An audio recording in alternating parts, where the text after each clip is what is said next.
Welcome back to the coffee show, everyone. Have you ever thought that you want to be a coffee roaster? Have you ever seen content online about coffee roasting? Well, chances are you know who my guest today is. That is Kat Melheim. You might know them as Roaster Kat. Welcome to the coffee show. Hello, hello. I'm so happy to be here. What goes on? We are just talking a little bit about it before we press record. What goes on in the life of Roaster Kat these days? It seems like you're very busy. I am quite busy. I'm just getting ready for a couple months of nearly nonstop travel. But my main job these days is on the marketing team at El Grano, which is a green coffee trading platform that connects producers and roasters directly. I'm on their marketing team, so I'm doing stuff on Instagram, LinkedIn, hosting webinars, doing some things in person as well. And yeah, that's my main gig. And then of course I'm doing Roaster Cat on Instagram and YouTube. I've been trying to bulk up my YouTube presence lately. And then what else? I mean, I have a publication called Coffee People Zine that's all art and poetry, photography by people who work in and around the coffee industry. I took 2025 off. I'm calling a publication pause indefinitely because it takes a lot of time to run a publication. And because of all the other things I'm doing, I just couldn't. I needed that time to kind of reallocate and refocus. So yeah, but it's a side project, a passion project of mine as well. Yeah, you're doing enough. Yeah, you're Yeah, doing enough. So yeah. and written publication is definitely difficult. I studied journalism when I was at Oh, university, and sick. so I've got a lot of experience writing, and I know it can be, once you're coupling that on with your day job, just to motivate yourself can be, extremely difficult. So I get where you're coming from. So Yeah. where are you planning on traveling to? You said you've got a lot of travel planned. Where are you going and what for? Yeah, next week I'm going to California for Development Stage, which is a like 2-day coffee conference at Royal.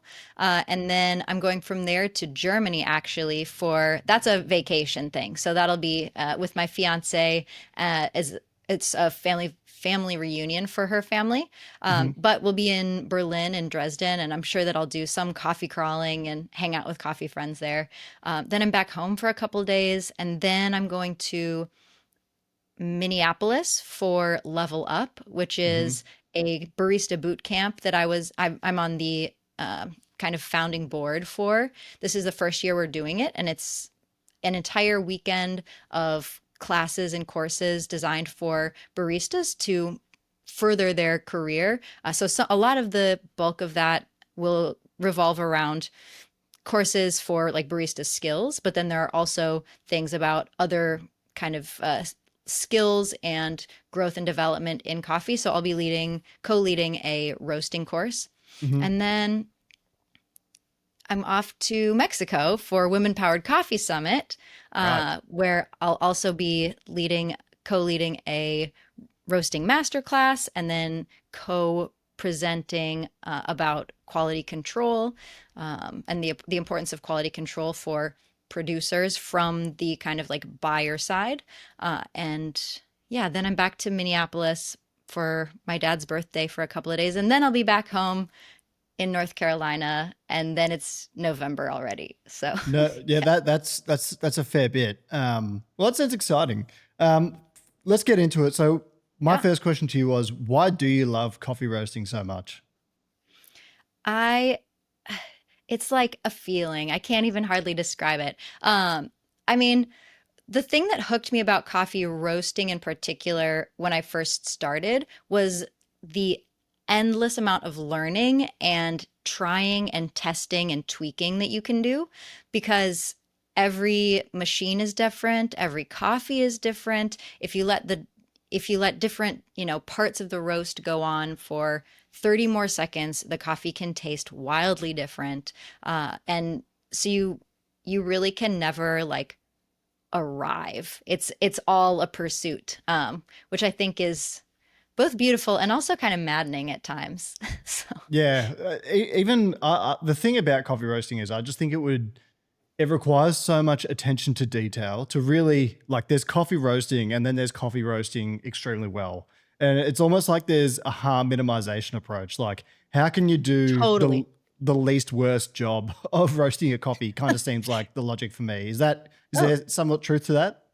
absolutely. And there's also truth to the fact that, I don't believe that you can ever 100% necessarily arrive at the ultimate expression of a coffee. You're going to get closer and closer and closer. And at some point, there's kind of a like diminishing returns. Like you can continue tweaking a roast profile until you're done with an entire lot of coffee. And at some point you have to call it and like that's good enough. We're gonna send it as it is, which yeah, some days I love that about it because you do have to just say that's good enough, let's go for it. And other days you're like, oh, but what if I could make it 2% better?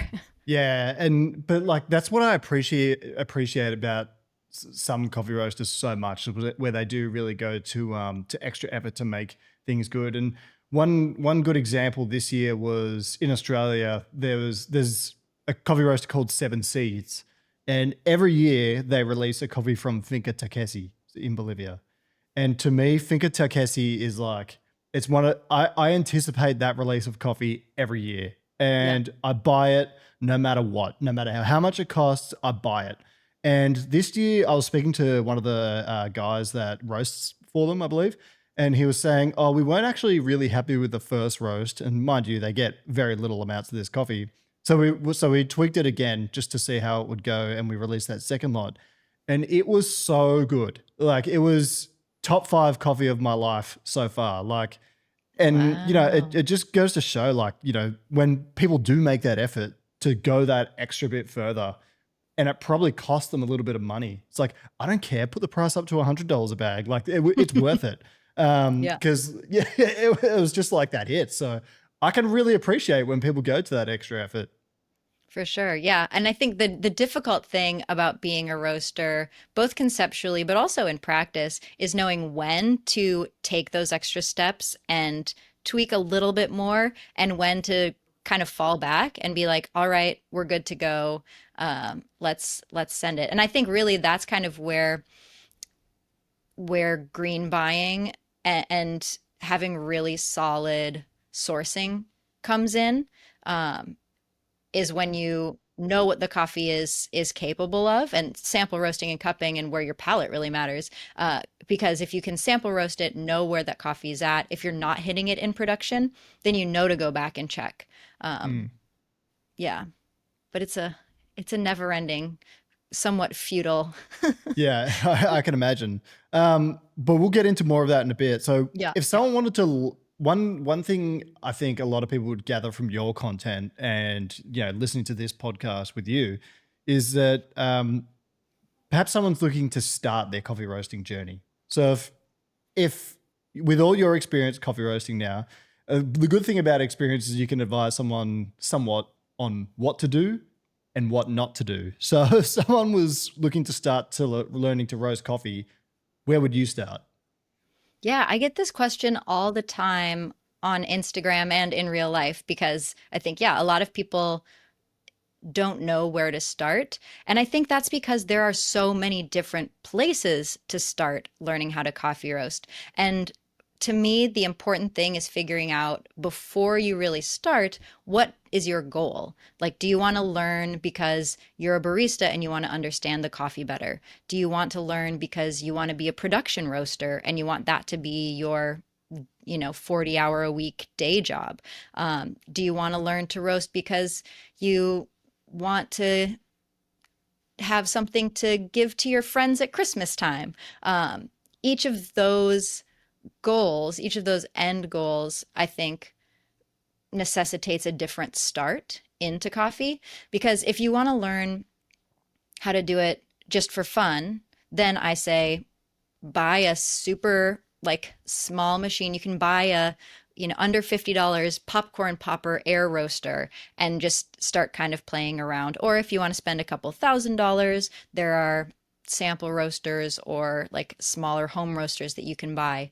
if you want to make coffee roasting your career and your profession as a production roaster, then I say start getting into roasteries because you want to see what it's like actually like living that life, doing that job day by day. And in a lot of production roasters don't get hired because they know a lot about coffee. You get hired for a production job because you can work in a warehouse.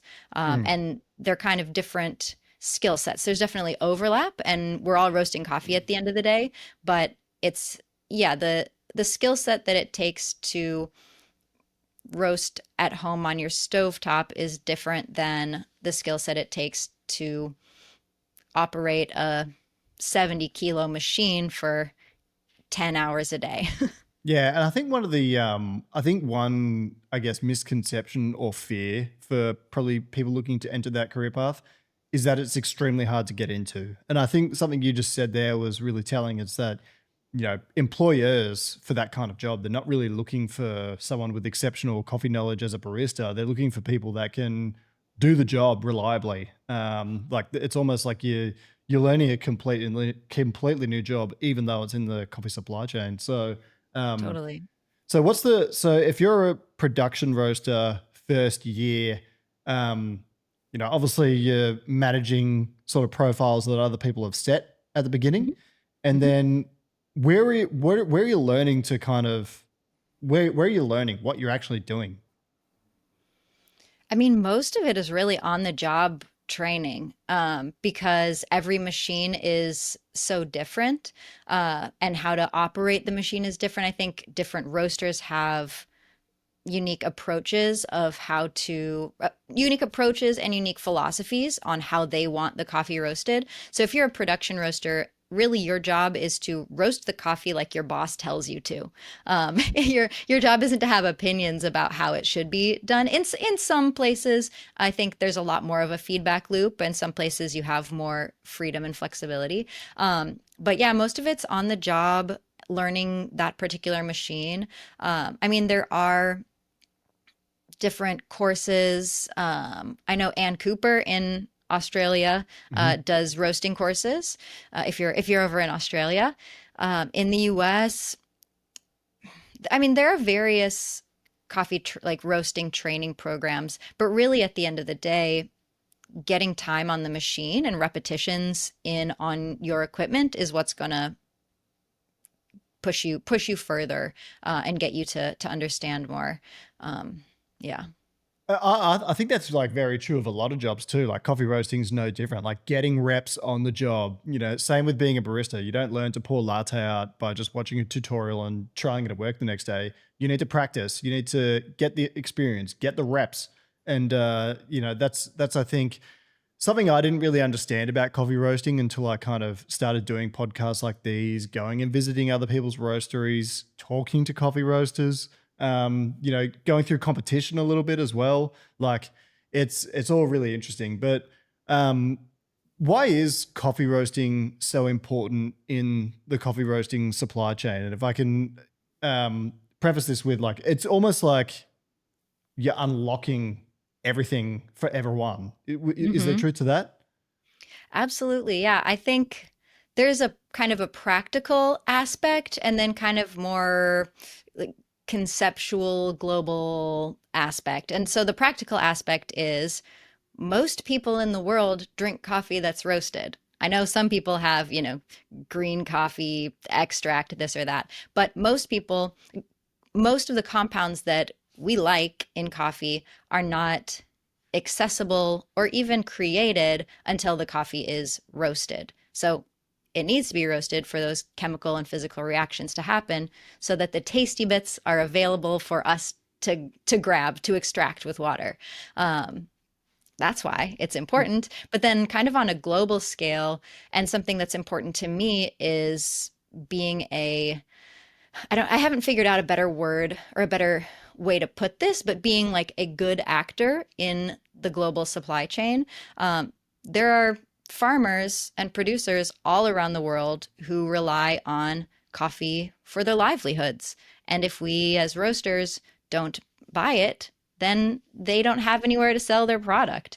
And then then the coffee farmers don't have things to, I mean, I'm sure they'll figure out other things out to farm, as in some cases they already are, but um yeah, that's kind of the more esoteric version of why roasting is important.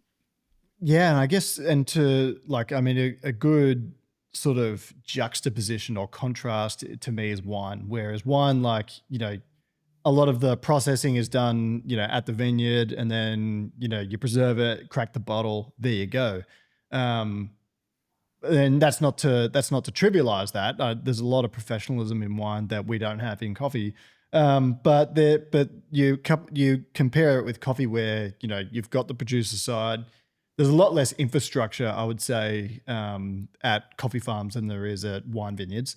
Then you've got the coffee roasting process, where you really need to, like we said, unlock the potential of the coffee. And then you've got the Hmm. brewing, where it's like Hmm. that final step where you really need to like nail it as a barista to get the full expression of the coffee. So it's like myriad more complex in a way. Totally. Yeah, for sure. There are way more people involved, way more decision points where things can change.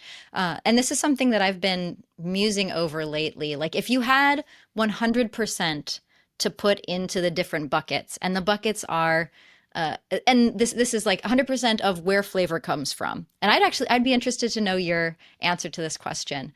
You have 100%. There's what I'm calling kind of origin, which is like the variety, the elevation, the soil, the like things intrinsic to where that coffee comes from. Then there's post-harvest processing. Then there's roasting. Then there's brewing. And then there's like drinking. Mhm. Where does the flavor come from?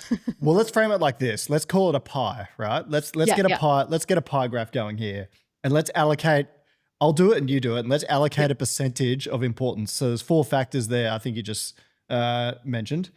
In thinking about it, I'm going to allocate 75% to both producing and roasting. So 75% of all of it goes to producing and roasting.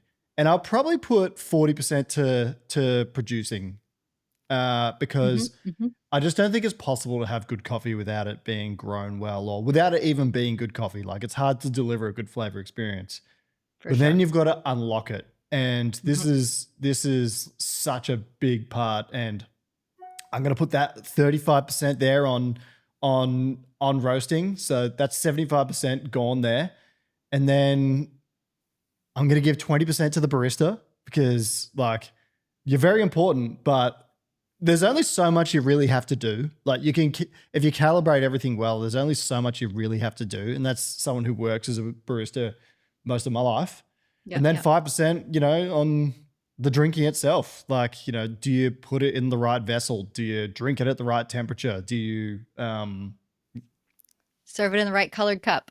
serve it in the right colored cup? So I would put that in the lower end of importance. So that's my pie: 40% producer, 35% roaster, 20% barista, 5% drinker.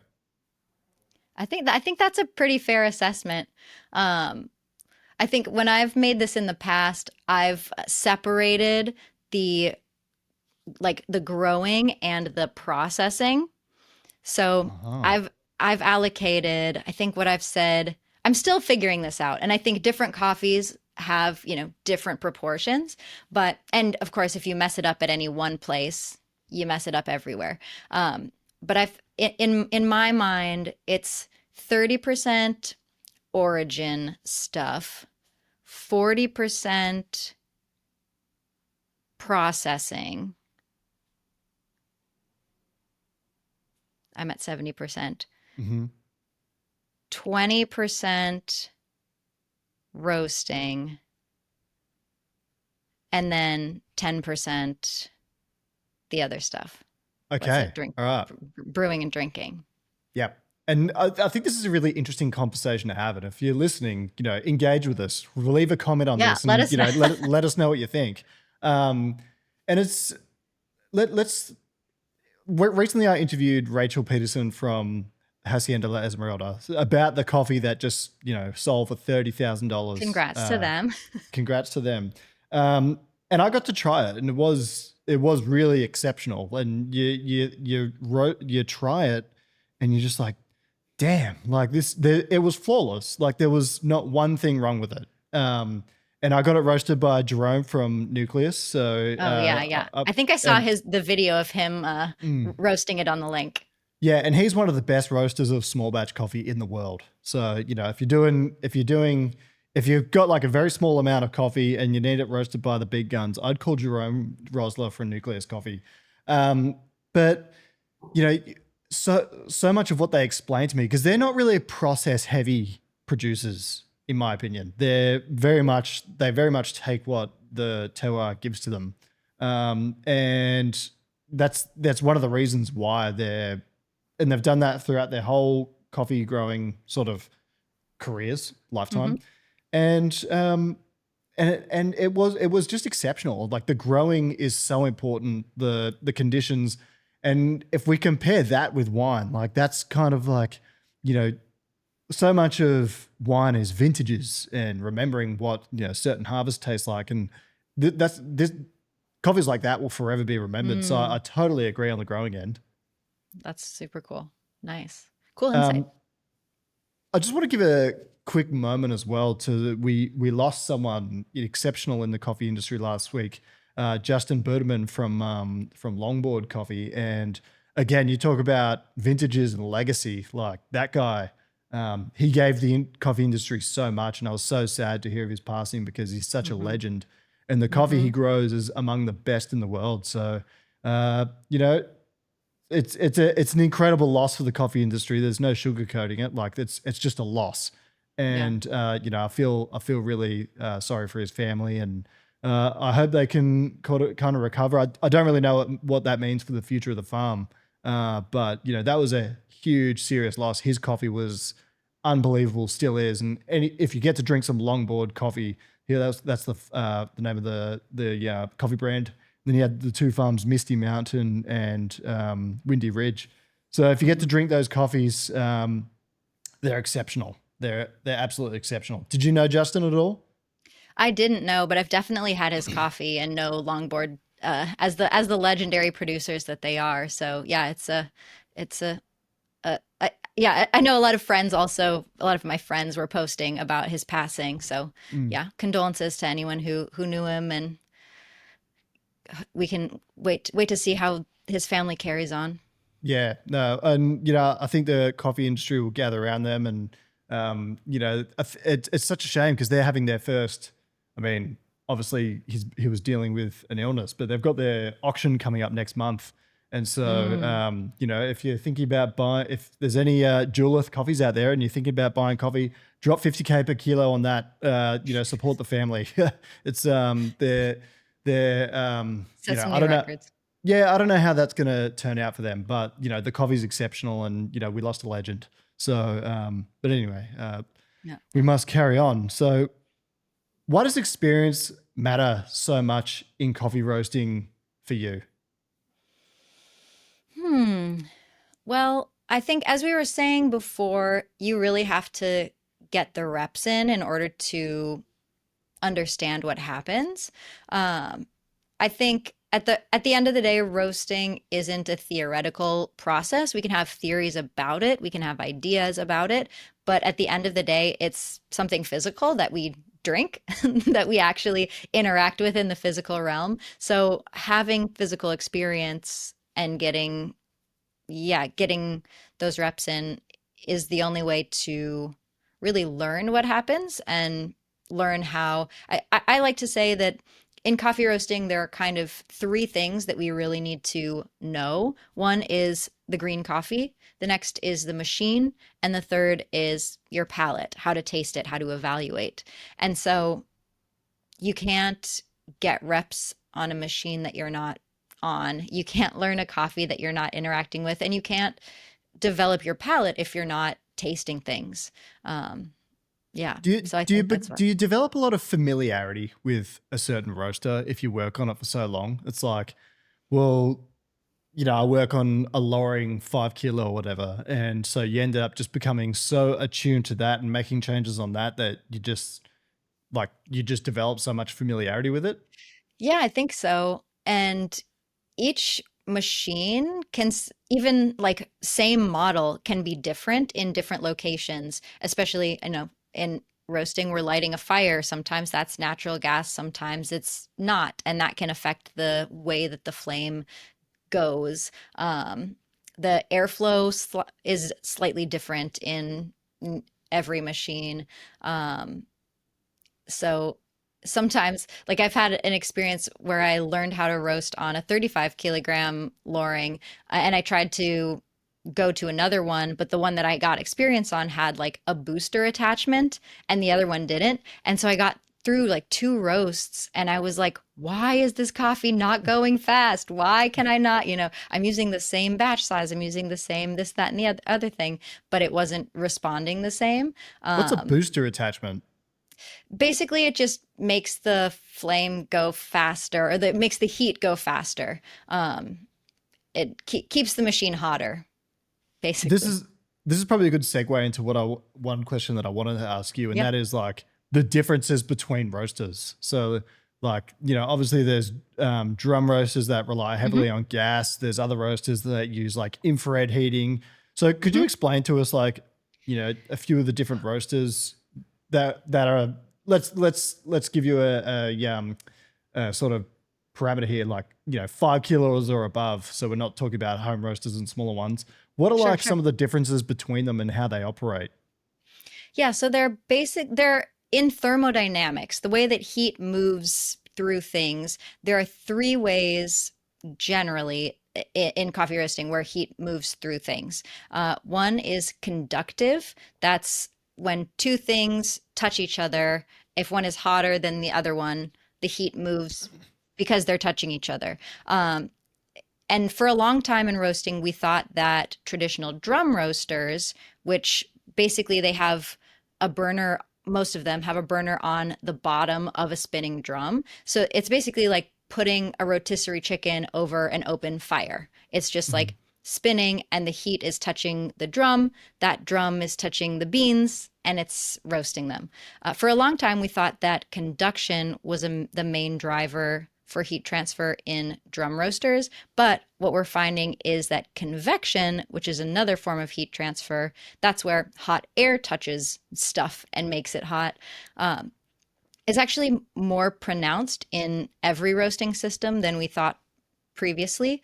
Um, but that's another way of heat transfer, and that's what like air roasters or hybrid roasters like Loring, Typhoon, um, IMF, some other ones. Basically, the air is heated, and then that hot air is pumped onto the beans, and then that heats them. Um, that is generally more efficient because hot air is more effective than like a hot surface.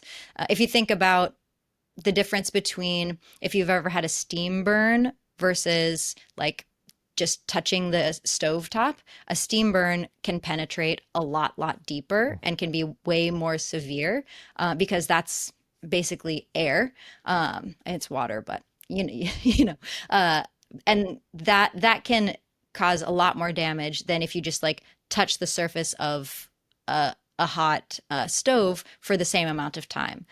So energy transfers way better through air. And then there's radiant heat, which is some like infrared burners. Some roasters will have infrared burners or like halogen heat in like the stronghold, I believe is the radiant heat. Basically, I don't, it's, yeah, radiation that's created that transfers energy into the beans. Um, does that kind of clarify things? I feel like that was I more think so. complicated. Yeah, no, for sure. But I'm really interested these days, and you were talking about the air roasters, the convective heat, and hmm I'm really fascinated by the Typhoon roaster hmm because I only know of two roasters that actually use it, and they are Manhattan Coffee Roasters Hmm. in the Netherlands and Luminous Coffee in Las Vegas, Nevada. Hmm. And I haven't actually tried Luminous Coffee, but all the coffee from Manhattan tastes excellent. And I know that Ben Morrow is a big advocate for the machine, as is Mason from Luminous. So Hmm. I'm I really can vouch for interested. Luminous. Luminous is Mm. good. Yeah, well, there you go. But I'm really fascinated by the way they do, the way that kind of works. And in Australia, like the gas costs are so high. Yeah. So probably moving to something more renewable, like air roasting by electricity, sort of thing, seems to me like it's probably the future of where we're going. Yeah, I was able to see the Typhoon roaster at World of Coffee just a couple months ago, and it was a really cool and interesting machine. I mean, it just looks like a small I don't know, like train car Mm, almost. yeah. But it's really it seems that they have some pretty cool innovations for replicability, automation, just cranking batches out, also dialing in profiles. Yeah, I'll be interested to see kind of how they catch hold. I remember I actually first learned on a Loring back in 2017, and back then everybody was dismissing Loring. They were saying, you can't roast good coffee on a Loring. It's always baked. It's always going to turn out hollow or whatever. Um, and now some of the most world-class roasters are using Lorings, um, and roasting some of the best coffees. And yeah, I wonder if that this kind of it used to be air roasters can't roast good coffee, but now clearly that has been disproven. So I wonder how that will yeah, change the landscape of roasting, or if it will, because roasters also kind of just like tradition, like to do Mm. things the hard way sometimes. Um, but yeah, Have you? it's interesting too to think about the difference between like yeah, the environmental implications because yeah, the Typhoon I think is fully electric, but like Loring is is an air roaster, but they're using in most cases, well, pretty much I think all cases, you have to use like a gas or something in order to have the flame. It's not electric. Mm. Do you have a preferred way of roasting? Like, do you prefer there's more convective style or conductive? And do you have a preferred or favorite roaster?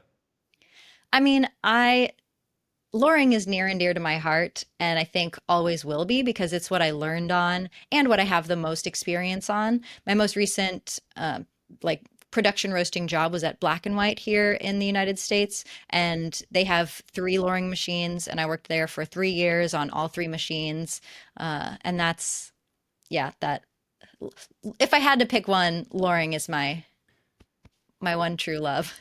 Shout out to Black and White Coffee as well. Like they always Kyle and Lem. I know Lem's exited the business now, but Kyle and Lem, I've whenever I've ordered coffee from them, it's always been so excellent. Yeah, yeah, So quick shout out to them. yes, Um, they're you great. enjoyed working there?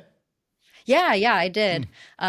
Yeah, I left just about a year ago as like a production roaster, mostly because I was getting so many opportunities to travel, mhm, with all of the content that I was making for Roaster Cat. That I mean, this is one of the downsides of being a production roaster. You have to stand in front of the machine to roast the mm. coffee. I mean, it's like being a barista. You can't make a shot if you're not in front of that espresso machine.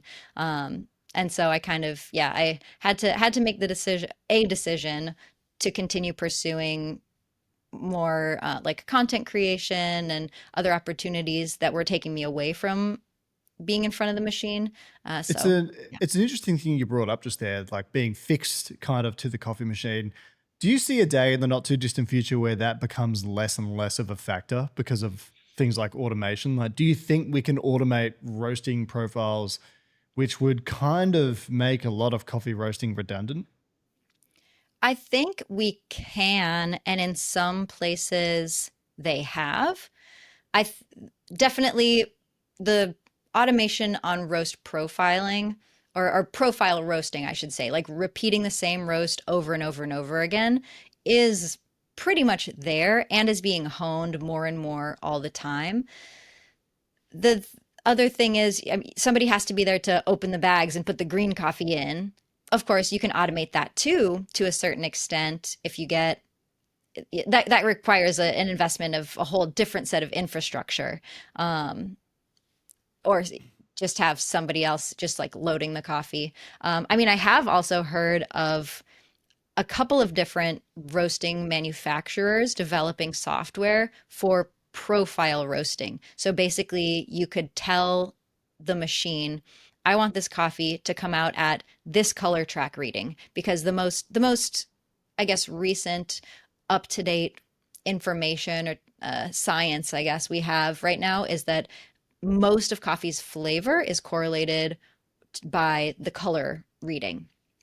So yeah, I know a couple of manufacturers who are developing technology that will have cameras inside the machine, and you'll be able to say, I want the coffee to be this color, do it. And then the machine will push all the buttons, make all the adjustments, do all the things for you, which is super, yeah, interesting to think about. And again, I'm like, will this really actually change the landscape of the coffee roasting industry? I don't see it totally changing things, because even now, and I'll talk about loorings again, even now, loring technology allows you to replicate profile roasts, and still 90% of the roasters that I talk to who have loorings choose not to use that automation, choose instead to stand in front of the machine and push the buttons. Why? So most of them feel like they want to feel like they have control over Mm, it. In a world where we're losing more and more control, they want to mm, feel like they have something that they can affect. I don't know. I think at Black and White, before I got there, they had done a number of different tests on the automation to see if it could replicate at least as accurately as a human um, operator. And what they found was that the machine generally could be more accurate than a person, because a person might wait 2 seconds too long and then it's too late. Um, and so they use automation on like the bigger machines and the bigger batches, but they still use manual control on some of the smaller batches, the more expensive coffees. Um, I think there's also different styles of roasting lend themselves better to automation or not. Um, like coffees that like naturals or anaerobic naturals sometimes behave kind of funky in the machine, and the software was developed for washed coffees, so it doesn't totally mm. work out every time. But yeah, See, this is the thing with like AI and automation and things like that. Like, I feel like we get a lot of information or a lot of people saying this will revolutionize everything. This job will become redundant, and I don't think that really materializes as often as people think it will. Like, there's still, I think it the way I think of it, it kind of augments what a job will be. Like, you won't go from having all of your job replaced by AI. In let's use coffee roasting as an example, or automation. It'll kind of just change the way you do it. And yes, it'll make it more efficient. Yes, it'll become more productive. But I don't think it really makes things as my experience has been, it doesn't really make things as redundant as we think it will. The exception to that would be like, I think call centers and stuff like that these days are becoming fastly, replaced by AI. And I can see why. But, yeah. Nobody you know, nobody wants to be a call center employee, but people want to be coffee roasters. I don't know, maybe that's a judgment call on my part. yeah, well, I think with like, some of those big corporations, any opportunity they get to kind of, save costs and, restrict services in a way that they feel like are just a pain in the butt, like they do it. And but how like I really value like being able to go to a bank and get the full suite of services, for example, and rather than just getting stuck on a phone to an AI chatbot that just like annoys the hell out of me. Like there's anyway, we're getting into something different there, Speak but to a representative. Speak to a representative. The number of times you have to Oh, say that before they transfer you to a person. in Yeah. Australia, we're such lovers of process Mm. over outcome. It is just so frustrating trying to get like basic services done in Mm. Australia because it's just like I think of developed countries, we're the least productive country on earth. Productivity here is just terrible. So anyway, that's my rant about this country. But yeah, back to coffee roasting now. Do you think it requires like a certain personality? Because one time I did a coffee roasting course with a guy named Craig Simon. So, three-time Australian Brewster champion. He's a very experienced guy in the coffee industry. And one of the key things he said at the coffee roasting course was like, if you have ADHD or you're neurodivergent, this is a terrible job for you. And I kind of, I would categorize myself as someone who struggles to focus, Kat. Yeah. And Yeah. one of the things I learned from the coffee roasting course was like, damn, I paid $1,800 for this. And the best piece of advice I got from it is that I don't want to be a Is coffee don't do roaster. it. Yeah. And I I mean, think that's a very valuable conclusion to come to, actually. that's a very valuable piece of advice or takeaway. And if $1,800 saves you, 4 years trying to do something that you ultimately hate, like that's a good investment. Yeah, I think it depends on your like flavor of ADHD or neurodivergence Yeah. because some people so I'll say, I think with roasting, you have to, especially production roasting, you have to be able to focus for at least 15 minutes at a time and mostly be okay with standing in one place, staring at a screen. I think for some flavors of ADHD and neurodivergence, that's perfect. Because some people like want to focus on have one thing, one line to be following for hyper focused. For other people, not so much. If you get distracted very, very easily, it's probably not the job for you. Um, I think you also have to be like willing to be alone for most of the day if you want to be a production roaster. Uh, I mean, one of my favorite things about it was you can put in, ear pods and listen to podcasts for like 6 hours straight. I learned so much my first couple of years of roasting because I mean, I was paying attention to the roasting, sure, but I was listening to so many podcasts day About in and day coffee? out. Yeah, yeah. In my early days, I was definitely listening to as many coffee podcasts as I could. I mean, back in 2017, 2018, there weren't as many coffee podcasts as there are now, but there Mm. were a few good ones. There was, I mean, I listened to the Sprudge cast, but that wasn't often technical information. That was more like industry vibes. Mm. uh, there was this really good podcast from Evermeister and Joe Morocco here in the US that was called Opposites Extract. And I have not been able to find it since then. But it was basically, it was a debate podcast where they would have two people of differing opinions and would have them kind of, yeah, debate style it out. But the key was that the person, you had to debate the thing you did not believe in order to kind of try and be more persuasive.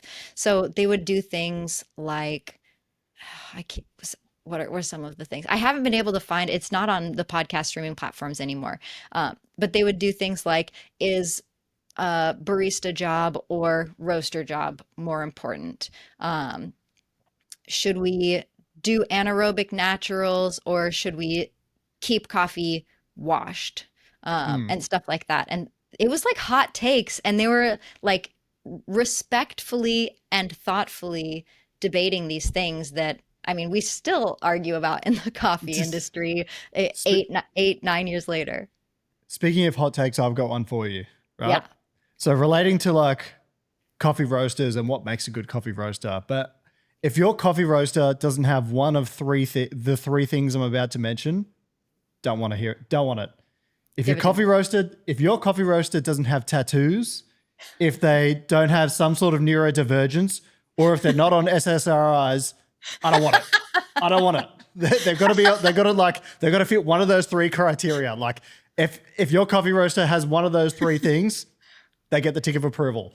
One of those three things, but not all the three things.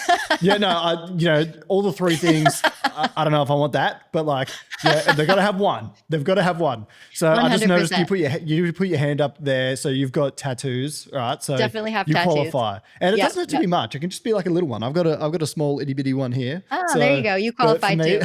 So for me, I want to see one of those three things. That's how I know. Yeah, yeah. I'm trying to think of all the coffee roasters I know, and I think that they all have at least one, if not two, of these characteristics. So, yeah. Yep. And look, and it kind of makes a good barista too. Let's not beat around the bush here. It kind of those things kind of make a good barista as well. These are the coffee vibes. I'm just thinking Rob Hoos. He's one of my the top coffee educators. I don't know his tattoo stat. I don't know any of those statuses actually. So I don't think he has tattoos. That's the only thing I guess I could guess about him. But who do you think are like who's on your coffee roaster? I'm talking individuals here. Who's on your coffee roaster Mount Rushmore? All right. Well, Rob Hoos for sure, because he is doing so much for roaster education. I'll put Ann Cooper on there as well because same thing. I've spoken with her plenty on Instagram, but we've never actually met in person. But I know all the work that she's doing for roaster education, and I think it's great. Can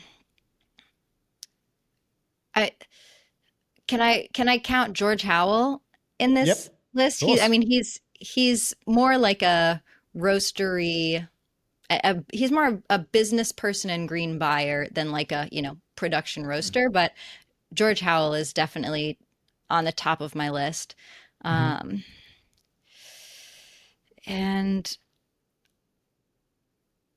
I have to think of one more. Well, the first thing that comes to my mind, maybe is because I was just visiting, is Tim Wendelboe. Yep.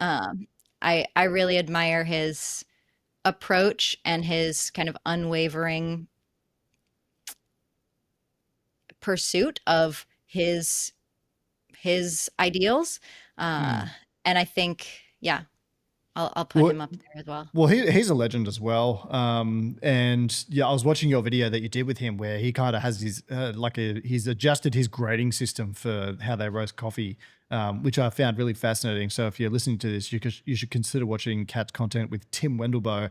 I'm going to give you mine. So yeah, please. I'm going to start with Scott Rao. I mean, I drink Prodigal coffee, and I don't know what it is. Like, I mean, obviously sourcing is, something he does really well. I think he one of his superpowers beyond roasting, and maybe it's not even him that does it, is that they find really good value coffees. So coffees that might be like, I don't know, 88, 89, but they just turn it into like a, 100-point experience, I feel like. So he'd be up there. Sam Cora from Owner Coffee in Australia. Like, I think he's just, for sure.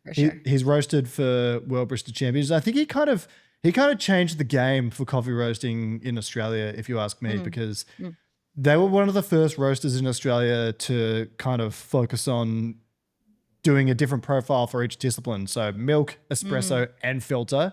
And they were exceptional, and they still are exceptional at doing all three of those well. I want to put Jerome on mine too. Then. All right. A fifth Mount Rushmore. Yeah. I would put Matthew Crowley on there as well. So he's the head roaster for Axel Coffee here in Australia, and he roasts for my business as well. So he does an exceptional job. But he's done, he's roasted for a World Barista Champion, and he's roasted for Jack, who's finished third and second at the World Barista Championship. And he's just an exceptional coffee roaster. And fourth, this is a tough one. This is a really tough one. I want to say whoever roasts for Coffee Collective.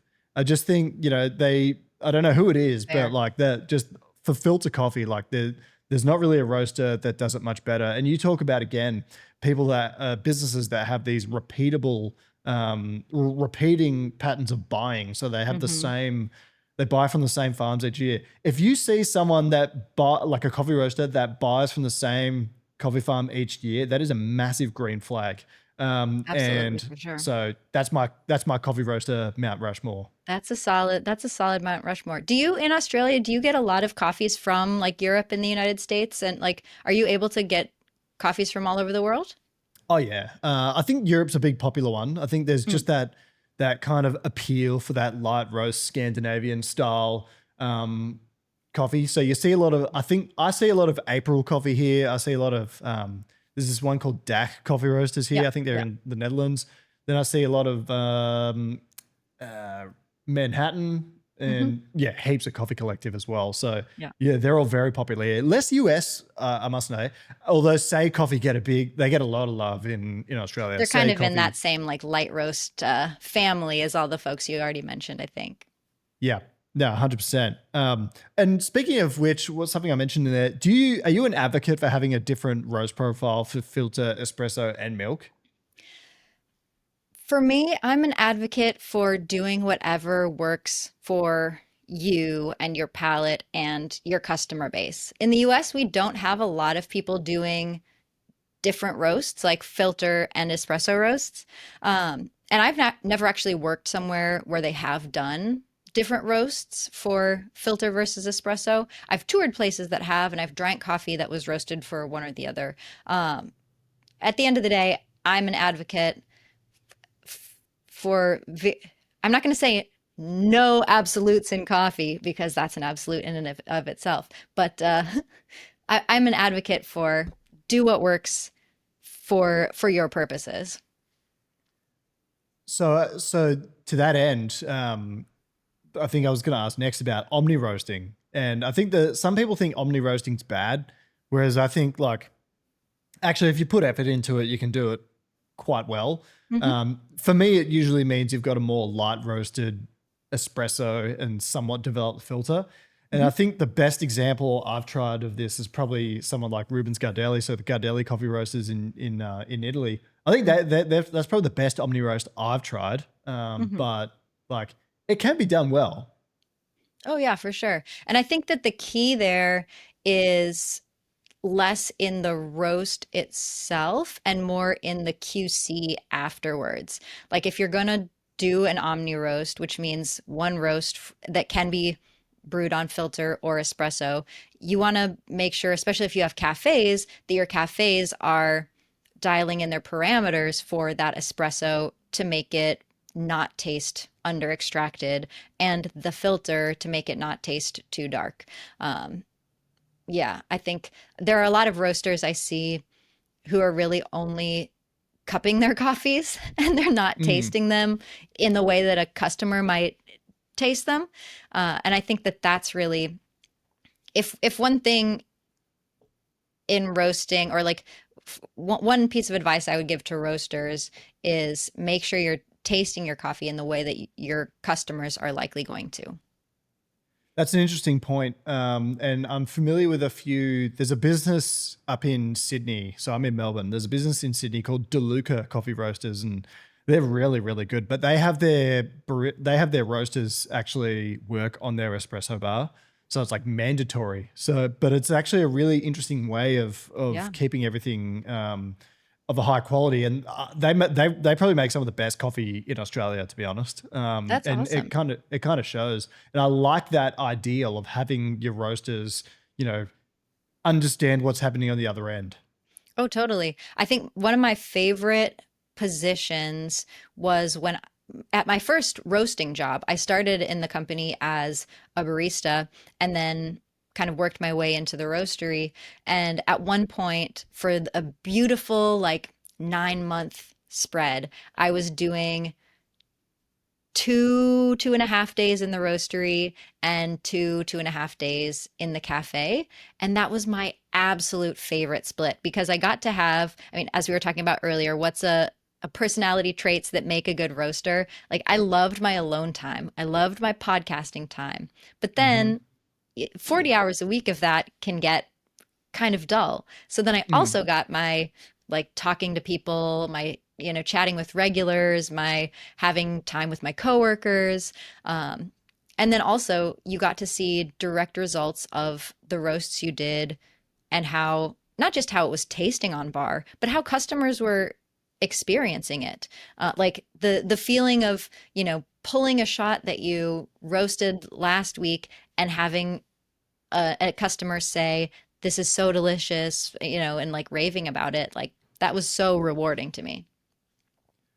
What a we've been going for nearly an hour now. But Yeah. there's a Well, few time questions I flies. do want to yeah, time flies, but there's a few questions I want to ask before we head off. And so obviously I saw some content you posted yesterday about sort of the instability regarding tariffs to the US. And so that there's actually a Uh, chance that there might be exemptions for coffee specifically coming from Brazil. Um, what's that been like for the industry in the US? Because, thankfully we don't have to deal with that here. And, who knows what's going to happen for the next, I think we're only nine months in. So who knows what's going to happen for the next 3 years. So what's that been like, A, dealing with that, and B, trying to kind of work around it? yeah, for sure. Well, I am not like, luckily, I am not in charge of a roasting company where I have to make decisions of whether to book, this coffee or that coffee. Um, but I know for so many people, it has been like paralyzing, really, because we've had tariffs that were announced, then they were paused for 90 days, then they were enacted, then they were increased, especially on Brazil, then there were talks of them being exemptions, and then the exemptions didn't go into place, and now there are talks and some people hinting at exemptions again, but that decision hasn't been made. So it's, yeah, no, it's been super, super stressful and really like it just creates so much instability, especially when you're forward contracting. Because as I said, now I work for El Grano, and all of the coffees we deal with, it's actually the producers themselves selling the coffees. So the roasters are buying forward, they're contracting forward. So they're buying stuff that is being picked, processed, harvested right now, which means it's not going to get on a boat for another 2, 3, 4, 5 months. And so, how are you supposed to make a decision as a business owner if you don't know what if that coffee is going to cost 50% more, because the tariffs on Brazil are 50%. So let's just say $6 coffee is going to cost $9. And you don't know, like it may or it may not. Or maybe you contracted it for $9 and then these exemptions come through and then you only have to pay 6. Like, yay for you, but then you don't know if that's going to be reversed. Yeah, it's quite stressful, quite stressful. Yeah, and I feel like as well, like you'd feel like you're in a bit of it would be a massive bummer if you ordered a lot of stock because you had to and you paid the tariff on it, and then the next day the tariffs are removed, and then you've just paid this kind of tax for, it's so unproductive, really. I mean, yeah, the government gets a bit more, but killing the small businesses, like really, really, this is a killer for coffee roasters and Totally, coffee totally. importers as well. It's like, how do you take that hit? 50%, it's like 10% is one thing. I feel like, it's very, very tough, but you could kind of eat it. But 50%, that's a disaster. That's a Right. disaster. Yeah. Well, So, and that's 50% for just Brazil, and it's basically 10% for everyone else, except for some countries have 15 or 20 or 19. So mm, it's like 10% no matter what, mm, up to, except for Mexico. Right now, we're still cool with Mexico, so we don't have mm, tariffs on Mexican coffee. So, but then that also is stressful because then everyone's shifting to Mexico or the countries with um, lower tariffs, and then those coffees are going to sell out. Like we're not going to have spot coffee available. I'm hearing from multiple sources we're not going to have spot coffee available starting pretty damn soon. mm. And that's kind of a scenario that's happened in Australia as well, because Mm. a lot of importers aren't holding spot coffee anymore. And there's some challenges with importing to Australia because obviously, geographically speaking, we're so far away. Right. So everything has to be shipped here by sea freight, or most of it. And I think a lot of coffee roasters have kind of, and this is separate to tariffs, but with the rising coffee prices, a lot of coffee roasters have just been caught with their pants down. And Yeah. it's it's been a massive issue. And it kind of feels like it's kicking off again.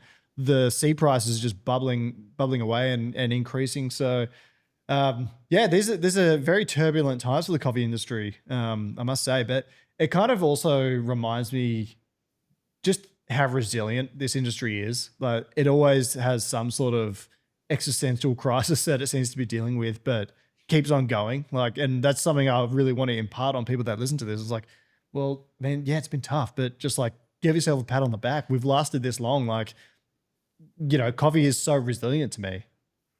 Yeah, for sure. And I think there's so many different segments of coffee. Like we talk about the C price, and commodity coffee is a different beast than specialty coffee. Of course, the specialty market is tied to the commodities market because of how and where coffee is sold at origin when the price fluctuates. But yeah, I think, and this is kind of what I'm thinking and what I'm seeing, as I know a lot of smaller roasters who are really worried about the prices going up. They're worried about raising prices to their customers. And I think it's, yeah, really, really hard times. But I think some will make it out and be resilient, because there are some customers who will pay more money for the coffee, to a certain extent. So yeah, no, it's unstable and kind of confusing and scary times, but we're all in it together. Mm. And to that end, what are some of like the best coffee scenes in the US? I was talking to Morgan Eckroff a few weeks ago, and they said that places like Chicago and LA are just popping off right now. And obviously, I know some people that live in Austin, Texas, and apparently that's really developing as a coffee scene as well. What are your favorite sort of areas of the US for coffee? Yeah, I mean, Chicago is cool. LA is just always super vibrant and dynamic, because it's such a big city with so many different people and cultures and like yeah, it's always moving. I think, I mean, I'll say Minneapolis, where we're going to be heading in a couple weeks for Level Up. Um, Minneapolis has some really solid small roasters that I think are kind of, I don't know, overlooked, or like they're really solid and well known in the local area, but maybe not more like broadly. Um, It seems from afar like Seattle and Portland have kind of been some of the bigger ones for a while. they they definitely have been big, and I mean, Morgan lives in Portland. I love Portland, and I think there are really great roasters in Portland. Um, Seattle, I haven't been to Seattle in a couple of years, but I think they kind of had their heyday a couple decades ago. Not saying that there aren't any good Seattle-based roasters, because there certainly are.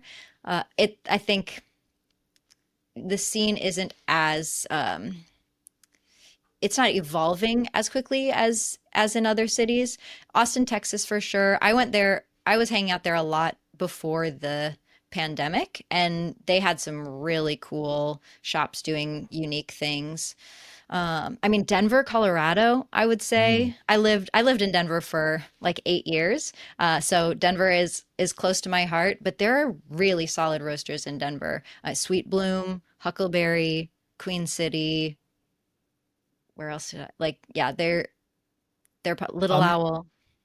I said to Morgan that I'm almost an American stuck in an Australian's body and in Australia because I watch American football so much and American sport in general. To be honest, I'm pretty like right now my Houston Texans are playing, so I'll probably tune in for the last quarter of that if it's still on. But I'm really looking forward to coming to America. I haven't been, but I'm planning to come either this year or next. It's my goal to actually move there one day. So um, Really? We Yeah. should swap So because I really want to get to Australia. I went one time when I was like 16 years old, but I certainly didn't work in coffee, and that was many decades ago. So, where did you go?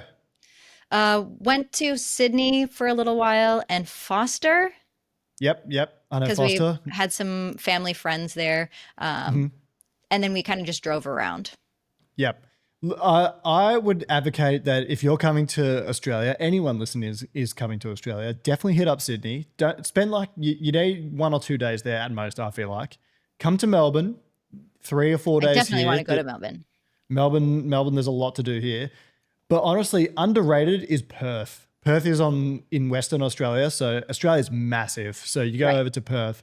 It's kind of a smaller city, but there's like I really really enjoyed it there. The weather's fantastic. I would spend a week or two doing Perth because you can go on a drive to all these different places. Go to a place called Rock Nest Island where we have these little creatures called quokkas, and these are like halfway between a wombat and a kangaroo, Yeah. and they're just like these unbelievably cute little animals that you can tell why they only exist on one island in the world where there's no natural predators because they are way too friendly to do anything. So there's no cars on Rottnest Island, but it is spectacular. One of the best trips I've ever done was to Perth. So it's so much more pretty than the rest of Australia. It's yeah. If you ever come again, definitely go to Melbourne, but try and squeeze some Perth in. Yeah. It's unbelievable. And Australia's got Will do. we've got an indigenous culture which unfortunately doesn't get as much love and recognition as it should, but one of the oldest living civilizations are Indigenous Australians, and there's a lot. It's such a magical. There's such a magical cultural group that I don't know what the rest of the world sort of sees in it, like how much they know about it, but definitely something that should be on other people's radars for sure. Cool. Yeah, I'll have to So, I'll have to add that to my list. Where in the US are you gonna come visit? Do you know? my plan is to come to New York and Hmm. then I mean, New York is also really, really legit. yeah, yeah, of course. But in the time that I might have, I'll probably go to New York, then go to Seattle and drive down to LA, stopping at Portland and San Francisco and things like that. Although I would really love to go to Boston and Texas as well. So like and Phoenix, Arizona, like it all seems so I'll see it on the TV. Yep. Utah looks interesting. Like I'd love to go to it all. To be honest, I just can't wait. You can when you move here, then you can go to all of those middle bits. Yeah, yeah. No, sounds good. But look, I think we'll wrap it up there. We'll be going Yeah. for just over an hour now. But thanks so much for accepting the invitation. Is there anything you wanted to say to the audience before we wrap up? I mean, regarding roasting, I like to say roasting isn't that hard. And it's not because it's not involved. It's not because, I mean, because it is. It's super involved. And as I said at the very top, there's an endless well of things you can just keep learning and learning and learning. But I really believe that if you break roasting down into those things that I said, into knowing green coffee, learning your roaster, and developing your palate, you can be a coffee roaster. You can do it. So yeah, encouragement to anyone out there who's interested in learning about roasting because yeah, it's a beautiful, wonderful, sensory driven uh, job and passion that I've enjoyed for many years now. That's a good note to leave it on. So if you're interested in roasting coffee, this is the podcast to listen to. Kat Melheim, have I been pronouncing that correctly? Melheim? Yep. Or is it, Yep, yep, you got it. Melheim. You might know them as Roaster Cat. We can find you at Roaster Cat on socials and on YouTube as well. So lots of really great content. But thanks so much for coming on and talking to me and contributing to the show. So really, really appreciate it. No, thank you so much for having me. This has been a great conversation. We could talk for hours, I'm sure, about roasting and the US and Australia and these tariffs and Yeah, a yeah, number of things. yeah. No, you give me the runway. I'll do it.